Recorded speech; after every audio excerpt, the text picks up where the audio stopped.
Careless with Cash, the Empire. And we're back, episode 13 of World Soccer Daily. Got my two favorite degenerates with me, Wendell and Dupe. How y'all doing? What's good? What up? We got a good episode for you guys today. We're gonna talk we'll have a little fun. We're gonna talk about the NWSL New Jersey releases. We're gonna talk about some MLS games, so what we see starting out with this coming into week 2. Then we're gonna go back over across the pond, talk about Marseille, Lyon, and of course Arsenal, Chelsea, the game of the week this weekend. But first, guys, the NWSL, they're doing it again. They know how to design jerseys. They know how to market their women. Oh my God, what do you guys think of these new jersey releases? Go ahead, Wendell. You can start it. It's cool, man. It's cool. I do have a favorite. I don't know if it's because I'm biased because it's my team or not, but you know the LA City. I knew you were gonna pick that one. Yeah. Them jerseys, they're fire. They're See, fire. I'm a Gotham guy myself, but I can't lie. The Denver jersey, the Denver ones are nice. I might have to get like I probably gonna get all of these jerseys. I don't know but it just goes to like a testament. Like, why can't the MLS jerseys look this good? Like, look at the individuality of all these jerseys. They feel like they kind of encapsulate like I don't even know what to say, just vibes. Let's get some vibes, right? Vibes, I mean, but remember, I had said this 2 episodes ago. Who is their sponsor? Nike. You know? Nike knows how to do it, man. You know, And that's all. Like, if the MLS ever got out of just being controlled by Adidas, this is what we would get. But NWSL has done it the right way. They don't overshadow the jerseys. Like, they let them have a real release. They give the girls, women, a chance to really like promote their jerseys, be excited about them, do actual shoots that depict what the jerseys are about. I think my favorite right now might be either AFC or Portland. And I love the cherry blossom for DC.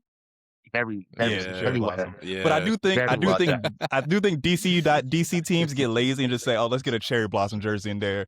That's a cool style. It's like, all right, bro, we get it. I low key agree with you. Every single time team is fire. The Wizards did it. I think the Commanders are the only ones that haven't done it yet, but they're gonna do it too. If they do a cherry blossom, something. But yeah, man. I don't know what it is about Adidas and at the MLS. Maybe they're like Kanye West and they just think this is the way to go. But Nike's showing you creativity is what matters. Because I'm gonna tell you right now, I'm getting like 3 of these jerseys. I'm looking at these jerseys. I'm like, you know what? I'm gonna just go ahead and buy all of them. No, I'm down with y'all though. All of them look good. Go ahead. I was just saying, all the jerseys to me are. I like that they're bold, but I love the fact that like they actually like are individually done. No two jerseys it's not like look a uniform, alike. Yeah. You know what I'm saying? And to me, like that's the biggest thing is like you want to get a jersey that's like individualized to your particular city, you know, to the vibe of the team. And you get that when you look at every single club's jersey. It's like, dang, that's a dope jersey. Dang, that's another dope jersey. Like, as you go through the colors, you're like, yeah, these color schemes and the patterns and then the designs with them, I mean, are dope. The Gotham one with the Statue of Liberty in it, that's clean. Yeah, the That's Gotham. fire. Yeah. That's real the clean. first one I'm probably gonna get. Yeah. Shout out to you, Phil Knight, if he's still working there. I don't know, maybe he's chilling. I don't know. But let's talk some more American soccer. Let's get into the MLS. We're heading into week 2 of the season. I want to talk about the Philadelphia Union for a second because they're playing NYCFC this weekend. They lost their first game. Tough loss, but I had them as one of my favorites to possibly face Miami somewhere, some way to get to that MLS Cup, but we'll see. I like a couple of players on their team. Obviously they have Kevon Sullivan and his brother Quinn Sullivan and Ezekiel Alablo, who got a red card in that first game. I don't know how I feel about that one. But what do you guys make of this Philadelphia Union team, and how do you think they fare coming into this week against NYCFC, who came off of a draw? Okay. I'll go for well, I'll start with NYCFC first. They have a really good team. They just don't have a striker right now. And I think injuries kind of have them a little strapped. But they're a very good team, especially a young team with a lot of young talent. They have a lot of capabilities with that squad. They just need a striker. And I mean, I even watched them play majority of that game last week, and I was like, anyhow they had a striker, the game might be different. But they're literally a really good possession-based squad. They just don't have a 9. So they're going to struggle, I think, against the Union. Now, switching over to the Union side, they have a talented team. And you got a great goalkeeper in Blake. So you're solid. I think in order for them to make the next jump, they need somebody that's going to either solidify that back line for them or have a playmaker that's going to take over the middle of the field. Their wingers are good. Their attack is pretty good. But they need a pulse in the middle of the field to really connect the game for them in order to overtake a team like Inter Miami or Red Bull on that Eastern Conference right now, or even like an FC Cincinnati as well. Yeah, FC Cincinnati is also another team that we'll probably end up talking about in a couple of weeks. But go ahead, Wendell. Yeah, no, I agree with you on the Philadelphia side. Now, full disclaimer, I don't really watch a whole lot of MLS. Like, I haven't gotten into it this season, like the preseason and all that, like trying to, get ready for the season and stuff like that. But from the game that I did watch, the Union, I don't know what old boy said to get that red card in game 1. He probably said something crazy. Hopefully no Prestiani nonsense. Yeah, that's no sure. Prestiani, no Prestiani. That's the new one, no Prestiani. Yeah, that's a new word. No Prestiani, no Prestiani.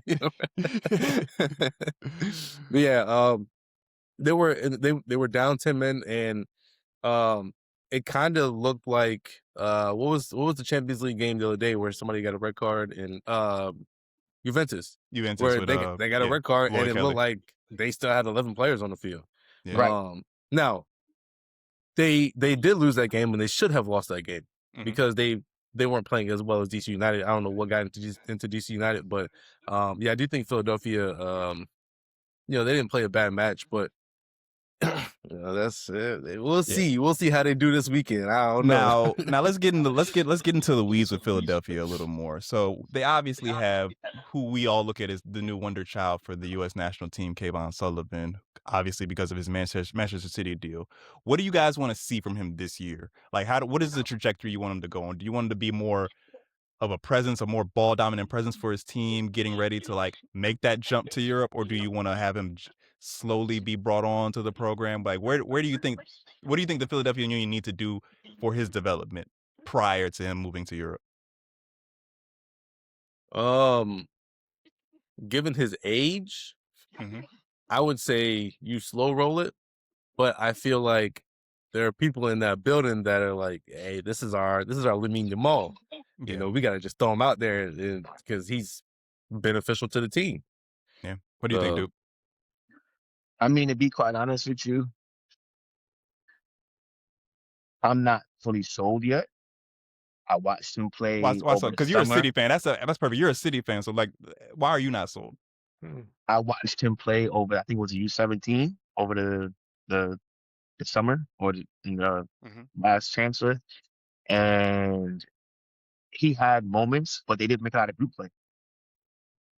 And to me, to have a team so talented, so what they say, and to not make it out of group stage just isn't good enough for me. And then last season, he didn't play that much. And then come back to this season, I think we get so excited hearing about these technical U.S. players, but that doesn't mean anything to me anymore.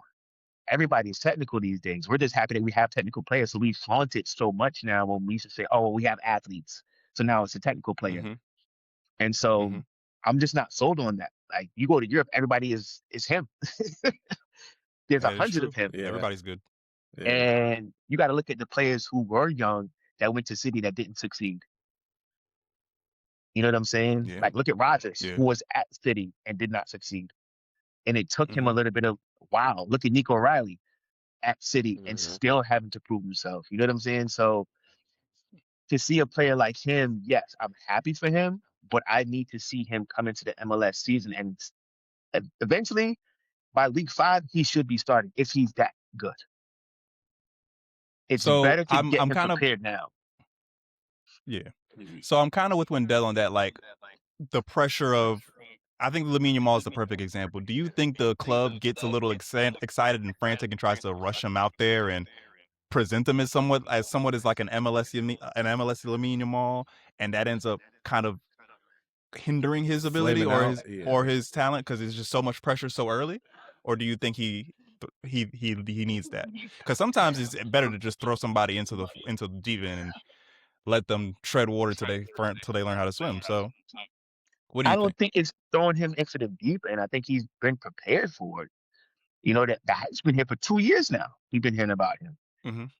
He's already had sessions with, you know, the city first team, the city second team, you know, the youth academy. So if he's done all of that over there and he comes back here, his goal was to make the World Cup squad. So if those are his Mhm. aspirations, what are we really waiting for? We're not waiting to say that he's going to be Lamine Yamal. That's not the pressure anyone's putting on out there.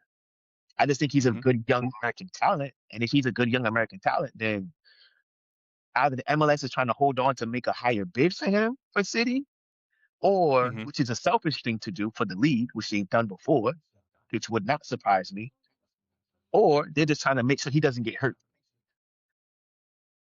You know what I'm Protect the saying? legs. And they're like, oh Yeah. yeah, we'll protect Yeah. the asset rather than we'll Mhm. showcase the asset. So For sure. I think he Gotcha. has the ability. I just feel like they're slowly bringing him on with no pressure that's out there. To me, there's no pressure to put him on the field, but he does need to be playing at least 60 minutes, to me, in my opinion. Like I said, by week 5, he should be starting. If he's this talented, Mhm. by week 5, he should be starting. Because if you're going to just say, oh, yeah, we're going to send him over to City, he's going to sit the bench for the next year and a half. So there's Mhm. no point in him signing a contract now in the 3 MLS. years. You see what I'm saying? So if we're So projecting for him to be that good, play him now. gotcha. Right. So, all right, let's get back into the game then. What do you think the result of this game is going to be for NYCFC Philadelphia Union? What do you think, Wendell? I'm gonna go 1-0 NYC. Okay. How about Okay. you, Dupe? I'm going to go Yeah. 2-1 How about you, Philly Dupe? Union. 2-1 Philly. Okay. All right, this Yeah. will be a good one. 4:30 March 1st. We'll see. I like Philadelphia Union's chances. I do want to see. Like I said, I do want to see Kayvon Sullivan. Not just him. His brother Quinn is pretty good too. Quinn is So I want to nice. see these guys perform. I want to see these guys perform well Yeah. and figure it out. Especially, and I want to see how how well Ezekiel comes back from his red card and maybe gets a hat trick or two. All right, so let's move into League On. We got a good match for the third and fourth positions in Ligue 1 with Lyon and Marseille. We all kind of know PSG's gonna run away with Ligue 1 at this point, but this I think is a good matchup. What do you guys make of Marseille these days and their competitive nature? Mm. Go ahead, Wendell. You Go got ahead, that. dude. Nah. You Oh, we got both it. You got passed. it. Marseille has they have talent. I just think from the ownership and managerial side, it's been such a major cluster that has now trickled down into the players. Like Mhm. you look at a team that has all this young talent, and I mean Greenwood has been on fire for them. And that's where I want to eventually take this conversation. But go ahead. So to me, to see his rejuvenation on that side, but to also see the coaching, Zerbi was great for them. And I think, you know, the ownership and whatever happened between that whole situation, it just seems like a French Man United situation, but they're performing. Yeah. You know what I'm saying? It's just like you have all this attention on the club for no reason with just controversy rather than the results are speaking. Let it play itself out. And what do you make of the controversy? Because we all know Mason Greenwood's past, and he's come back with Marseille, and he's basically revived his career there. I mean, he was already a great player before everything happened with him. We don't have to rehash what happened with him, but do you think this is what brings him back into the forefront for other major clubs? Do you think major clubs take that risk on him moving forward, or do you think this is where he ends up, where he stays, or this level of ball where he's playing for mid-tier Ligue 1 teams and Bundesliga teams, not mid-tier, but I mean Bundesliga teams, Ligue 1 teams. No, he's never going to be on a big club. What do you think happens with him, Wendell? I that's honestly one of the hardest questions to answer. Like I truly don't know. I do think that there will be a lot of conversations had if he does end up going to a bigger club. But if I were him, he needs to look at what his aspirations are at this point too, right? So like, I haven't heard any reports of him trying to jump ship or go somewhere else or go back to back to United or anything like that. So I feel like it's kind of not really up to him, but more or less I feel like the ball's more or less in his court. You know what I mean? Gotcha. What do you think, Dupe? I think he can go to a big club. It's just a matter of why. You know, most big clubs right now have wingers galore. So why would I go from playing 90 to playing 30? Yep, that's true. You see what I'm saying? All right, now let's talk. Yeah. Now let's talk Endrick. Okay. I want to know what you guys want from Endrick in this game, because I think this is a perfect game for Endrick to show who he is as a player for Real Madrid and get for when he comes back over. What do you guys expect for him performance wise? I want to start with the biggest. I want to start with the biggest Endrick hater first, too, Wendell. Okay, let's go. Yeah. So as the Endrick hater, no, I'm just kidding. I don't hate Endrick, bro. It's just I feel like he got too hyped too early, but that's another story for a different day. I from what I've seen, he's been playing well. I can't deny that. He's coming to the team. The team loves him. Apparently, I've looked at a lot of their social media content. Like he's really fitting in well with his teammates, and I do think that you'll see him get a couple good chances in this game. He knows how to move well on and off the ball. So if he scores, I wouldn't be surprised. But yeah, I do. He's not as bad as I thought. He's not Real Madrid good yet, but he's not as bad. What do you think, Dupe? Endrick is a very talented player. I think what happens is that when people hear of a Brazilian striker, we all think of pace. We all think of, everything that Endrick necessarily doesn't show all the time. We think of this flair and all of that. Endrick is a true 9. He's a goal scorer. He's not there for flash. He there to get the job done. And I think because he's so young, we got so familiar with seeing the Vinnies, the Neymars, the Adrianos, phenomenal. But he's not that. And this, what it reminds me of is how people treated Pato. When Alexander I'm sorry, Pato you first cut hit the off on me. scene, What'd you say? Oh, Alexander Pato. Gotcha. when people remember Alexander Pato, they were like, oh yeah, he's not a Brazilian striker. No, he was just pure pace and a goal scorer. That was Pato. He was a European striker. And Endrick fits the line of today's European style striker. He's not killing you with flash. He's killing you with great run. Give me the ball. Let me put it in the back of the net. He doesn't have this great size, but he finishes very well.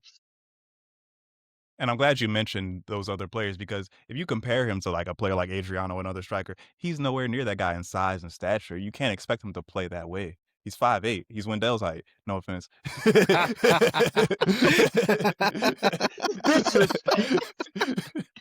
I didn't mean to do that. I didn't mean to do that. It was just natural. It was natural. You see? Violation. Get that man out of here. Violation. But no, it's like you can't expect him to play like you can't expect him to play that big. Some guys do play big when they're undersized, but he plays his own way. But I am interested to see what he does in league in the time he has. He's already 3 goals in. He just got there. Leading goal scorer is Mason Greenwood at 14. I'm not saying he could catch him, but if he does catch him, that's something to look at. Like, or if he gets even if he gets remotely close to Mason Greenwood with half of the season, with coming into Lyon half the season, you gotta respect that. And I think Real Madrid has to look at that and consider that when they talk about bringing him back into the fold. I think he finishes. I think he finishes with probably 6 or 7 goals. I don't think he's already got 3. I think he's gonna finish with double digits because he's already got 3. Well, you think about it, like when people come into a team in the January window, like they always shine at first, and then there's always a drop off. True. We don't have but 12 games left. You know what I'm saying? So like, It is League On though. double digits is crazy. Yeah, I can agree. I think if he hits either way, I think if he hits 8 goals, to me, to say that he hit 8 goals and let's just say 12 matches, 15 matches total, either way, Right, that's impressive. that is very impressive. I think we get so caught up in players Yeah. hitting double digits in this one time because of the a la Messi, Ronaldo goal scoring time frame. We just discredit goal scorers.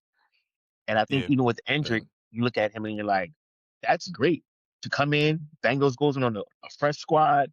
You don't know nobody. To me, that's impressive. The fact that he's playing consistent minutes is all I need. Because at Madrid, Yeah. he didn't play at all. So to go from playing nothing to playing 90 and getting that is already impressive enough for me. He doesn't have to catch Mason Greenwood. I think Madrid is already paying attention because when you look at the way how Madrid is designed right now, he fits as that central striker, which they don't have. And the position, to me, that really what it comes down to is what does Madrid do with their wingers? Because you have an influx of 4 wingers playing on top of each other. And the Vinny, Mbappe, Rodrigo scenario is going to have to change. Somebody's got to move. It's inevitable at Somebody's this point. leaving. Somebody's got to move, and I do somebody's believe gotta it's go. Rodrigo. Right. Yes, Rodrigo to me should have left last season. If I was Rodrigo, And it's I'd not have a left.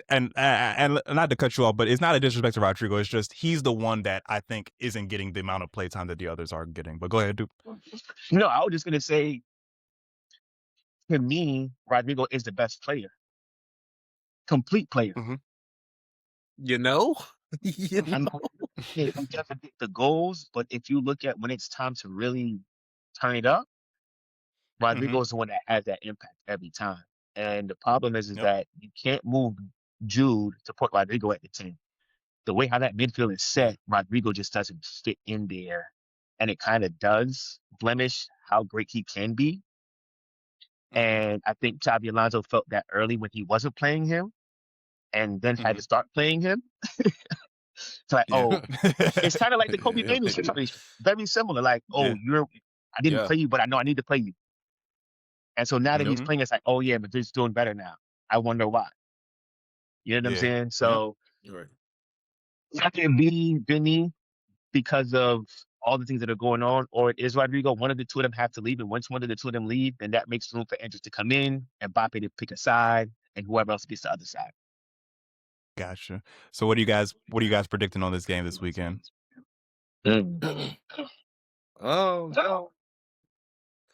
I hate to say it, but I think Lyon wins this one. Really? I think so too. I think it's 3-1 Lyon, and I think Endrick gets 2. Oh, that's crazy. That's crazy. That's crazy. Yeah, we don't say outlandish things right now. You just must outlandish. I really think Endrick is on a warpath that y'all aren't respecting. Like, he wants to prove that he belongs at Real Madrid. Listen, he already I think you got too much sleep last night. Yeah, you got too much editing. I'm gonna call. What do you think? Call it a 2-2 draw.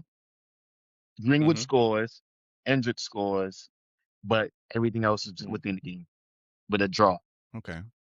Well, I'm still holding on to my 200 goals. All right, let's move on to what I think is let's move on to what I think is going to be the best game of the weekend, or the most interesting game of the weekend. Arsenal Chelsea. A lot can happen here. Arsenal, they're holding on for dear life. They're holding on to that egg sandwich. Chelsea, we need to win to stay in Champions League contention. It's tough with us. Manchester United's on our heels, so both teams need to win this game. I have a feeling Chelsea falters, but I feel like everybody in the room thinks Arsenal's going to falter. Where do you guys think this game ends up? You want me to take this one down? Let me close this out? You got it. All right. This is how this game's gonna go. It's gonna finish 3-1. Chelsea's gonna win this game strictly because they have the firepower right now that's firing at a pretty good cylinder to counter how strong Arsenal defense backline is, and they're not gonna stop pressing them. Arsenal is attack relies too much on possession, and Mhm. I haven't seen enough of their players to make something happen individually to go to the goal. Gotcha. The only way Arsenal wins this game is unless Chelsea self-implodes. That is the Very only way. possible. Very That is the possible. only way Chelsea because their midfield and their attack right now, and even their back line has been very consistent. And they're not beating their wingers just on ease. So that matchup out wide, I give that to Chelsea. In the middle of the park, I give you Declan Rice, but then I counter you with Enzo. So you got to give me something. Then we go to the front line. Mhm. I'm not taking Arsenal's front line over Chelsea's front line. So Yeah, to me, that's true. Chelsea wins that game. Only thing that Chelsea has to me that makes no sense to me, the amount of money that they spend, is they have the worst goalkeeper out of the two. That's The it. goalkeeper scenario for Chelsea has always been Yeah. very interesting to me. It's like they don't. I don't know what I don't. Since Thibaut Courtois has just always been very up and down with our goalkeeper situation, but at the same time, it's Chelsea, so you put the money in the defense, you put the money in the midfield, you put the money in the attack. I guess at this Whoever point, the goalie is, whoever the goalie is how they're gonna do it. I've had Yeah, high he has hopes for already Gaga been. Slonina for a long time, but it feels like Gaga Slonina is never gonna see the Chelsea goal for them. He might end up somewhere else in a couple years. But yeah, you're right. It's a weird goalkeeper situation for them. But I want to talk about Liam Rafinha. I keep saying I hooked on Get it phonics, right, bro. My boy. bad. It's early. I'm sorry, guys. It's early. I don't do good with names. Rafinha. What do you guys make of him? Because I, for one, am sold. I wasn't sure at first, but I see him. I see the moves he's making. I see his want. It's just like Weston McKennie. You see him wanting to win for Chelsea, and you see him making all the right moves. What do you make of him early on this year, and what do you want to see from him going forward? It from outside looking in, it seems like he's like strictly about the business, like on field, between the lines, like what's going on with my team, and that's it. Like he doesn't care what people say about him. He doesn't care what he has to say about other people. Like it's just who are my guys? Who are my starting 11? And I'm trying to get y'all right for the game. Mm-hmm. That's what it seems like to me. Yeah. I think he does a really great job of. He's found a really great balance of managing and coaching that team. Because you have a lot of personalities, not necessarily big personalities, but a lot of personalities. Like how he's managed Cole Palmer over these last couple of weeks of him being injured and the talks of him falling off and all of this.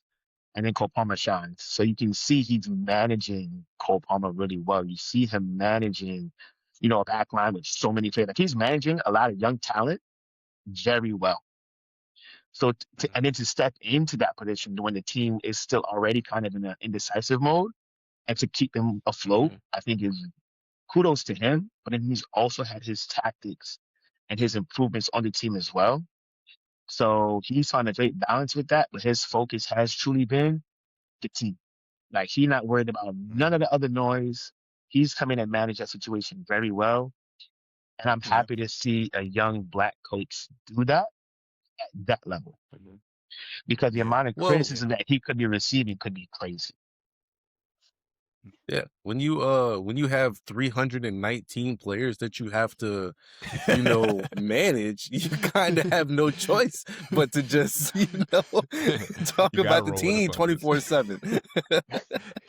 He's got a whole phone book of players. So you said, "Oh, Malo Gusto, yeah, about him." Right? I remember him from 2 weeks ago. Yeah, I met him one time. But yeah, let's shift over to Arsenal for a second and let's talk about Mikel Arteta. What pressure is what's the pressure for him this game? Like, what do you think do you think he's ready for it? Do you think he's prepared? How do you feel about him going into this game? What do you think he needs to do to make sure he comes out not embarrassed? He better be prepared. They've been in this position the last 5 years, bro. Like he's not new to this. Like, you know what I mean? Like what kind of pressure is he under? I don't understand. This is your the life Buffalo now. Bills for so long. Yeah, this is your life. This is not pressure. Right. You live life at number 1 until week until week 28, and then you fumble it. Like this is how you live every day. Yeah, no. Walking into a park. This how you I live? want them to win. I want Arsenal to win, bro. I promise you, I want Arsenal to win because, like, I'm so tired of hearing about the narrative of like, oh, will Arsenal do it? Like, they're so close, blah blah blah. Like, all right, let's talk about somebody else being close now. Like, I'm so tired of talking about Arsenal. I just want them to win, bro. You know, I'm gonna be honest with you, man. I think out of any coach, Arteta faces the most unnecessary pressure. No, for no reason. Yeah. No reason. Like, let's really look at it. He can, anything he does, people have something to say. Yeah. Anything. If they wear a white kit, somebody got something to say. They wear a red kit, it's his fault. If he picks a player, it's like he can do nothing right for them, but keep the team in the top two. And when they weren't in the top two, people didn't really have much to say. But now that they're consistently in that position, it's like, oh, we should have won. We should have won. Not necessarily true. You'll fall into a great team. You're the understudy. Yeah. Let's be real. You're not that deep of a team. You're not that deep. So to me, that is the biggest issue. And like I've always said, and I stick by this statement, until soccer truly becomes this 25 plus goal scorer, Arsenal's not going to win anything. If you're still depending on Gyökeres to come in and score these goals, from where? You're not City in the sense of you have Haaland that can just not touch the ball for 90 minutes and get you a goal off of 2 touches. Yeah. So I was going to say that. Do you think that they're trying to make Gyökeres a Haaland type player for Arsenal? Absolutely. For sure. Absolutely. You got to look at the game today. Everyone, not to say everyone, most teams striker don't touch the ball that much, but you expect him to get 20 plus goals. We're all rating strikers based upon goal scoring without touching the ball throughout the game. That is not possible. And the only reason why is because of Haaland. The strikers that we grew up seeing used to get the ball and go at people.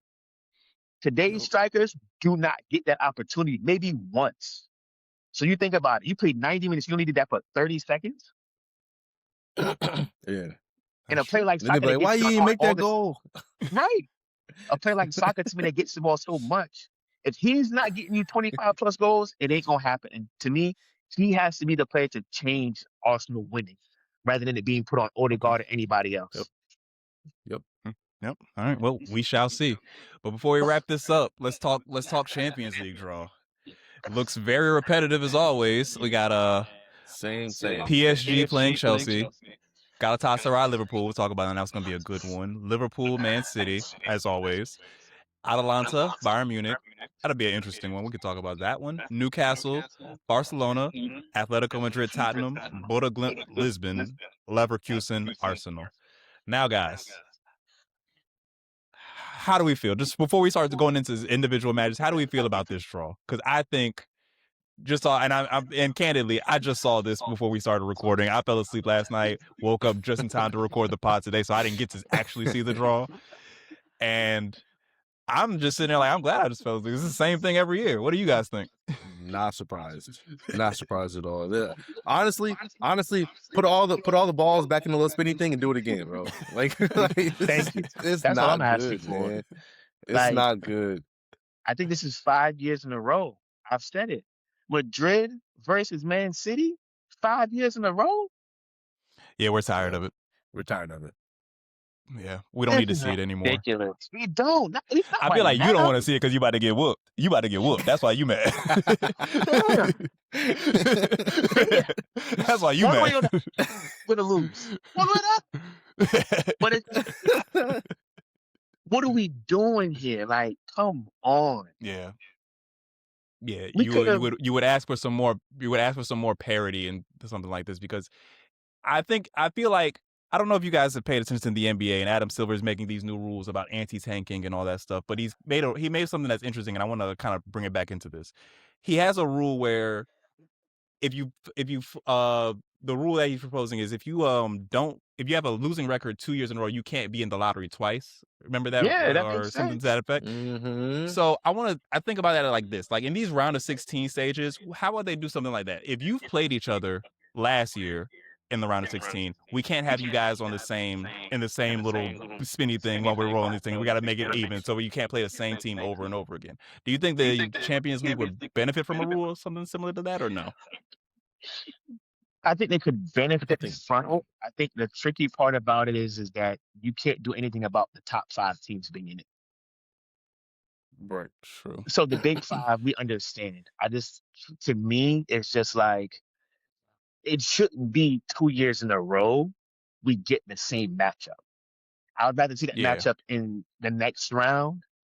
You know what I'm saying? Mhm. Like further down the line, like make it at that point, which is fine. You can't change it there. But I think at the round of 16, it's just got to change. Like, there's no reason we're still stuck at the same point watching the same teams. Like,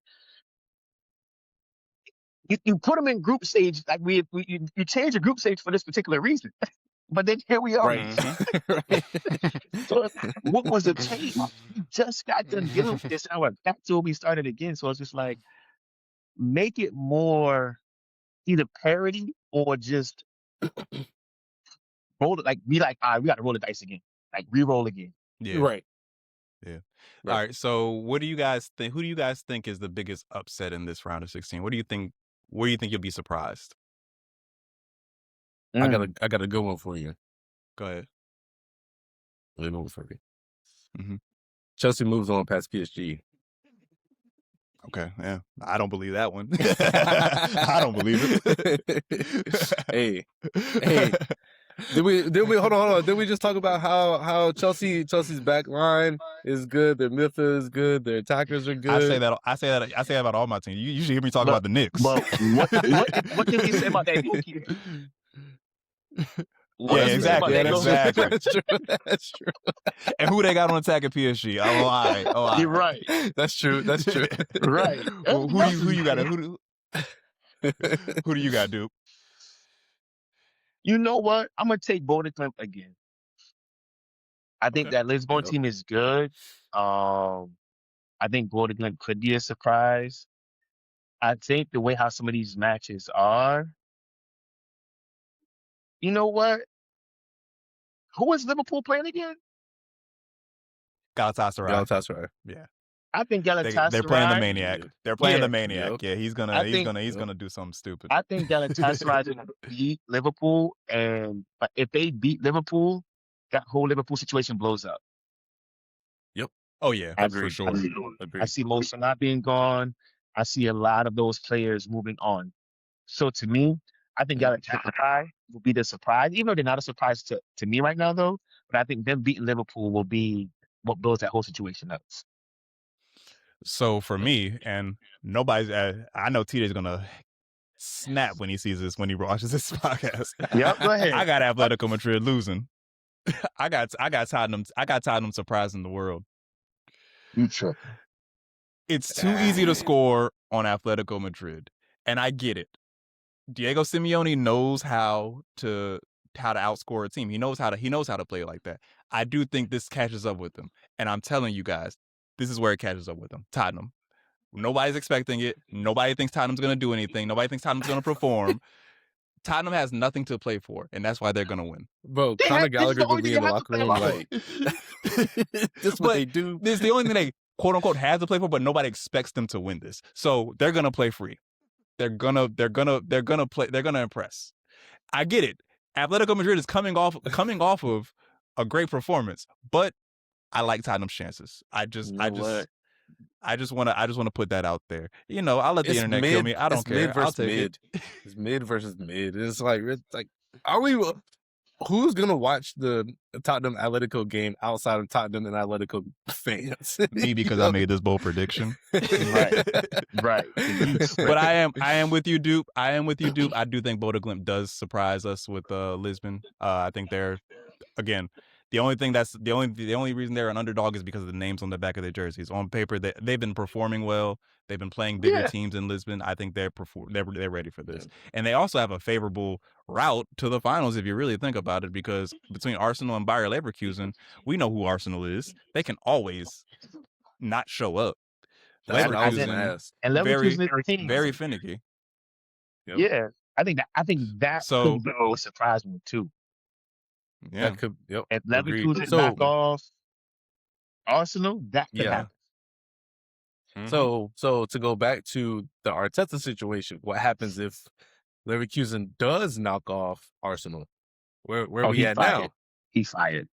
He gone? He gone. Out back? Yeah, he's got to go after that. Leverkusen isn't what it used to be. I mean, hats off to them for getting this far, but I think post Xavi Alonso, there is something to. Yeah, but I mean, you see how it's already set up. They're Borussia Dortmund and Munich at 1 and 2.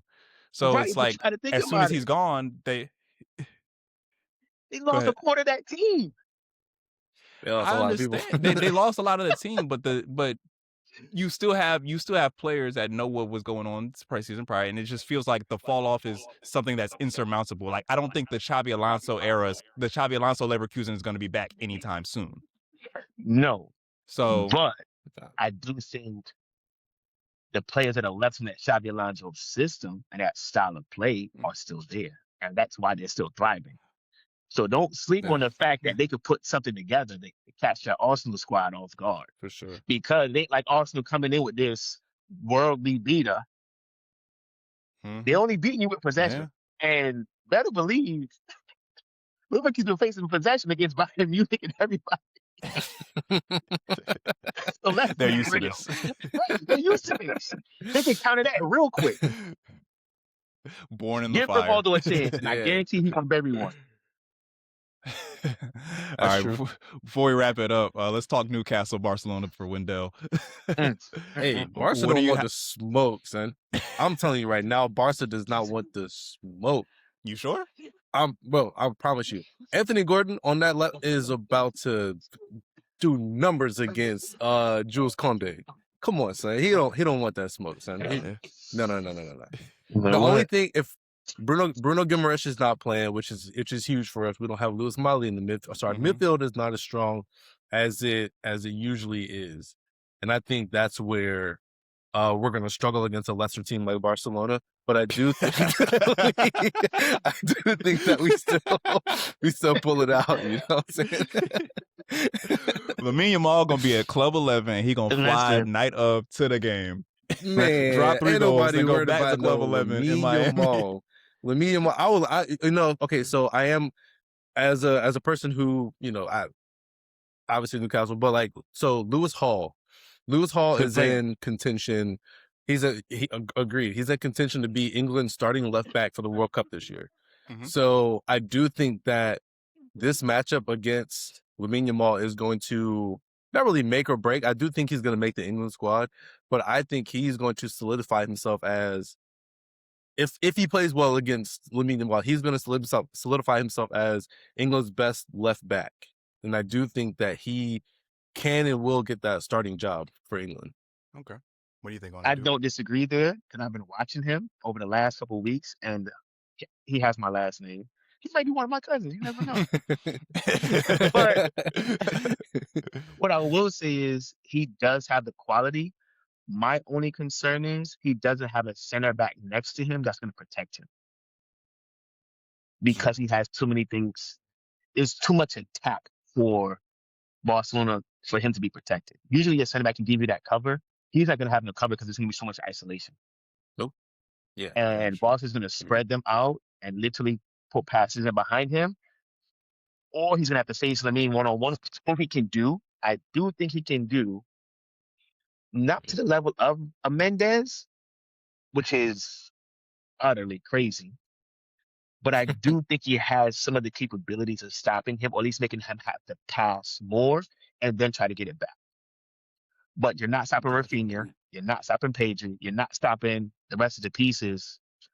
Daniel Olmo, you're not stopping none of that in the middle of the park. You're not stopping that. Danny almost stopped himself. Right? What? Danny Listen, you're not stopping the rest of that. So I think that's where it gets tricky for you guys because you don't have your midfield pieces, and Tonali's going to blow a flat tire trying to chase everybody.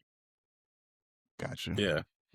Well, we shall see. This has been another episode of episode 13 of World Soccer Daily and Our Soccer Collective Original. You can follow us everywhere, Our Soccer Collective. Don't forget to like and subscribe. Where can they find you, Wendell? Real Wendell Jr. on Instagram. And in my shameless plug, Wendell Foster Jr. on LinkedIn. I still need that. Somebody please get this to Fernando Mendoza. I need that LinkedIn NIL money. I need that. Where can they find you, Dupe? Footballer Dupe on Instagram. You can also find me at Player Position World on Instagram as well. And yeah, I'm here. Check me out.